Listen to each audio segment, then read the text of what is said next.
அதிமுக பொதுச் செயலாளர் எடப்பாடி பழனிசாமியை ஜான் பாண்டியன், ஏசி சண்முகம் என்று இரு தலைவர்களும் சந்தித்து ஆலோசனையில் ஈடுபடுவதற்காக கிரீன்வே சாலை இல்லத்திற்கு வந்திருக்கக்கூடிய காட்சிகளைத்தான் நாம் திரையில் பார்த்து கொண்டிருக்கிறோம். தொடர்ந்து கூடுதல் விவரங்களோடு இணைகிறார் எமது செய்தியாளர் தாய்மானவன். வணக்கம். தற்பொழுது இரு முக்கிய தலைவர்களும் அதிமுக பொதுச் செயலாளரை சந்திக்க வந்திருக்கிறத பார்க்க முடியுது. எந்தெந்த தொகுதிகள் அவங்களுடைய விருப்ப தொகுதிகளாக இருக்கின்றன, எந்த சின்னத்தில் இவர்கள் போட்டியிட வாய்ப்பு இருக்கிறது, விரிவான தகவல்களை பதிவு பண்ணுங்க. தேசிய ஜனநாயக கூட்டணியில அங்கம் வகிக்கக்கூடிய கூட்டணி கட்சிகளுக்கான அந்த தொகுதி பங்கீடு இறுதி செய்யப்பட்டு நேற்றைய தினம் முழுமையாக அறிவிப்பு என்பது வெளியிடப்பட்டிருந்தது. இதுல தமிழ்நாடு மக்கள் முன்னேற்ற கழகத்தினுடைய தலைவர் ஜான் பாண்டியனுக்கு ஒரு தொகுதி ஒதுக்கீடு செய்யப்பட்டிருக்கிறது. ராஜபாளையம் தொகுதி என்பது ஒதுக்கீடு செய்யப்பட்டிருக்கக்கூடிய ஒரு சூழல்ல எந்த சின்னத்துல போட்டி, அதாவது தாமரை சின்னத்துல போட்டியா அல்லது இரட்டை இலை சின்னத்துல போட்டியா என்பது தொடர்பான கேள்விகளை ஜான் பாண்டியன் எழுப்பிய போது அவர் தெளிவாக சொல்லிவிட்டார். இன்னும் ஓரிரு நாட்கள்ல கூட்டணி கட்சி தலைவர்கள் எல்லாம் கலந்து ஆலோசித்த பிறகாக ஒரு முடிவு எட்டப்படும் என குறிப்பிட்டு விட்டார்.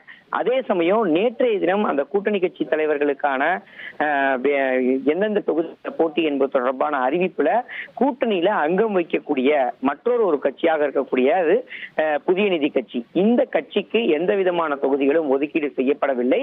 மாறாக அதிமுக பொதுச் செயலாளர் எடப்பாடி பழனிசாமி செய்தியாளர்களை சந்திக்கும் போது இது தொடர்பான கேள்விகளை கேட்ட போது அவர் குறிப்பிட்டு சொன்ன ஒரு விஷயம், புதிய நீதி கட்சி கூட்டணியில இருப்பதாகவும் அதே சமயம் இதற்கு மேல் எந்த கட்சிகளுக்கும் தொகுதிகளை ஒதுக்கீடு செய்ய முடியாத ஒரு சூழல் இருக்கிறது, அதே போல வேறு சில கட்சிகள் இணைவதற்கான வாய்ப்புகள் இல்லை என்பது தொடர்பான விவரங்கள் எல்லாம் அவர் சுட்டிக்காட்டியிருந்தார்.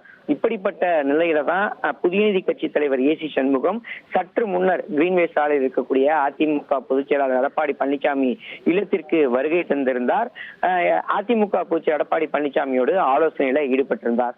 குறிப்பாக அதிமுக வசம் பார்த்தோம் என்றால் தற்போது 169 தொகுதிகள் நேரடியாக போட்டியிடுவதற்கு தயாராக இருக்கிறது. இந்த 169 தொகுதிகள்ல உள்ஒதுக்கீடு முறையில புதிய நீதி கட்சிக்கு தொகுதிகள் ஒதுக்கீடு செய்யப்படுமா என்ற ஒரு கேள்வி என்பது எழுந்திருக்கிறது.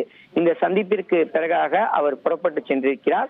அது தொடர்பான அறிவிப்பு பின்னர் வெளியாகும் என எதிர்பார்க்கப்படுகிறது. குறிப்பாக தற்போதைய நிலையில பாஜகவுக்கு 27 தொகுதிகள் ஒதுக்கீடு செய்யப்பட்டு விட்டது. அம்மா மக்கள் முன்னேற்ற கழகத்துக்கு 11 தொகுதிகள் ஒதுக்கீடு செய்யப்பட்டு விட்டது. இப்படியாக கூட்டணி கட்சிகள் அனைத்துக்குமே தொகுதி ஒதுக்கீடு செய்யப்பட்டு விட்ட நிலையில புதிய நீதி கட்சிக்கு தொகுதிகள் ஒதுக்கீடு செய்யப்படவில்லை. அவர்களுக்கு எது போன்ற ஏற்பாடுகள் செய்ய இருக்கிறது என்பது தொடர்பாகத்தான் இந்த ஆலோசனை என்பது நடைபெற்றது.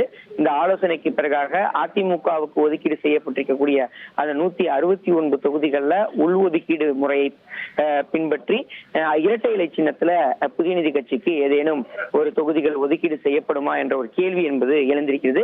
இது ஒரு புறம் இருக்க, சிங்கத்தமிழர் முன்னேற்ற கழகத்தினுடைய கட்சியின் தலைவர் பரதன் எடப்பாடி பழனிசாமி அவர்களை நேரில் சந்தித்து ஆலோசனையில் ஈடுபட்டார்.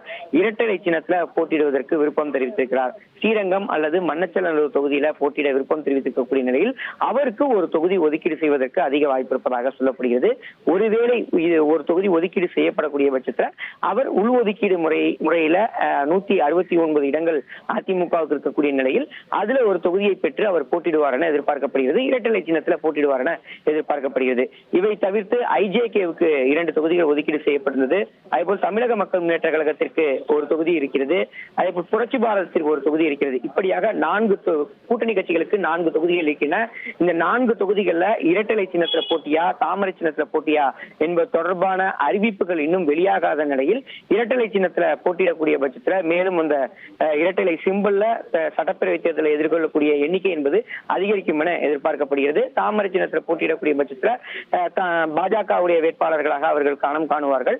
அப்படி இருக்கக்கூடிய பட்சத்தில் தாமரை மேலும் சில தொகுதிகளில் போட்டியிடுவதற்கான வாய்ப்பு இருப்பதாக சொல்லப்படுகிறது. இதனை சிறிய கட்சிகள் தான் முடிவெடுக்கும் என எதிர்பார்க்கப்படுகிறது.